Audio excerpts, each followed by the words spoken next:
Hello everybody, I'm Ian Bullock from Carpenter Surveyors. I'm joined today by James Warren of UKDP, UK Drainage Professionals.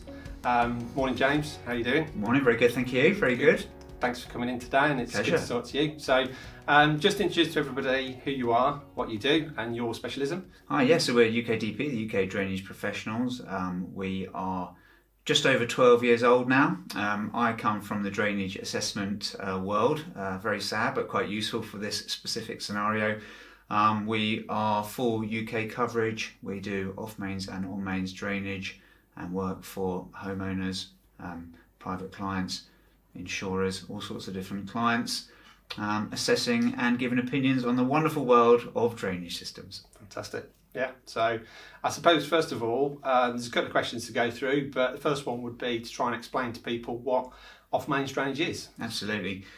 And it's the question we're asked all the time, every single day. Off-mains drainage is effectively a self-contained drainage system where a property can't get on the main sewer, or it may be close enough to connect, but there isn't capacity for it to join.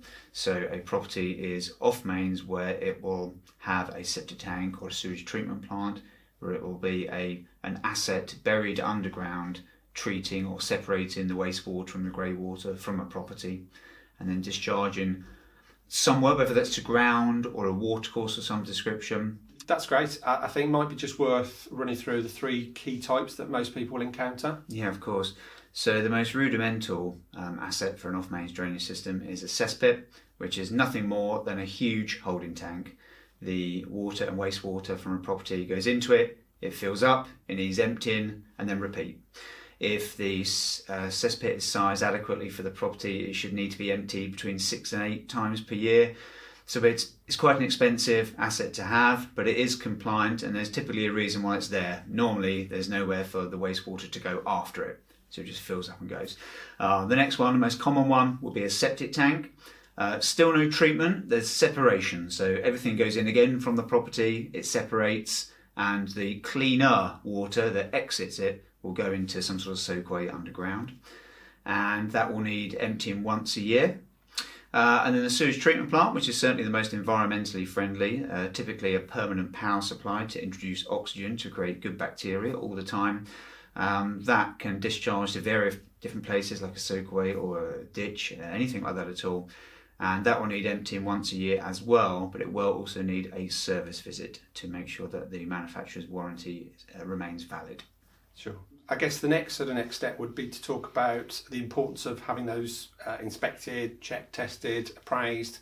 So I guess it'd be useful to run through the benefits of having it inspected, what can go wrong, what should people be thinking about, and how do they handle it really? Yeah, definitely. So irrespective of whether the property has a cesspit, a septic tank or sewage treatment plant, until it's emptied and inspected internally, there's no way of ascertaining if there's any structural damage, if there's any perhaps tree root ingress, water ingress, or perhaps water escaping out, not always water coming in. You want to make sure that it's doing its job effectively, and the only way to do that is to do a thorough inspection. Yeah, I agree. Absolutely. I mean, obviously, when we're doing the building surveys, we'll often look for those sort of symptoms, those signs, those clues that something might not be quite right. But ultimately, it's from a surface level. So I think without that intrusive inspection, as you're doing, it just brings it together, and you can see all the warts and all, what needs to be looked at, what needs to be thought about. Absolutely. To make sure it's compliant, make sure it's serviceable and fit for purpose, really. Great. So that's obviously covered a little bit about the three key sort of systems. It'd be worth talking about the sort of common pitfalls that you come across almost on a daily basis, certainly frequently, just to give people an idea of things to be aware of, things to look out for. Definitely. So the first two, the absolute main ones that we see on a daily basis would be the property's rainwater coming into the system. Once again, it doesn't matter if it's a cesspit, septic tank or sewage treatment plant.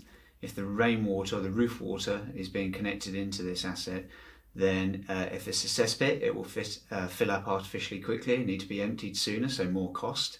If it's going to a septic tank in torrential and sustained rainfall, it will just flush everything through that perhaps should be retained inside the tank without being too graphic.